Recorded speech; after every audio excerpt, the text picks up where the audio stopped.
শিবের নাম বলতেই প্রথম যেটা মাথায় আসে সেটা হলো ভোলা মহেশ্বর, যার কোনো আকার আকৃতি আপনি যাই ভাববেন সেটাই আপনার জন্য। আর শিবকে ভালোবেসে যে যে স্থানে বসিছে সেই স্থানের নামেই শিবের নাম হয়েছে। কখনো শিব নন্দিকেশ্বর, তো কখনো শিব ভৈরবেশ্বর। শিবকে যেখানে বসানো হয়, বা কখনো শিব বেলেশ্বর, সব নামেই শিবকে আমরা ডাকতে পারি। কেন জানেন?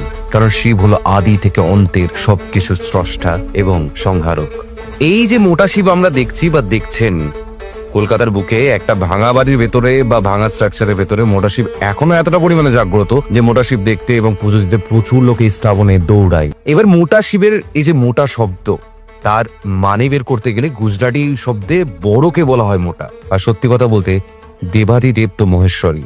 এবং এখানকার লোকমুখের যে কথা শোনা যায় তাতে বলা হয় যে মোটা শিবের যদি কেউ পুজো দেয় মন প্রাণ থেকে স্বচ্ছভাবে, বাবা সব হাতে তুলে দেয়। আপনাদের কাছে এই পবিত্র শ্রাবণে একটাই অনুরোধ, মন থেকে বলুন, প্রাণ থেকে বলুন, ওম পার্বতী পতয়ে পশুপতয়ে হর হর মহাদেব।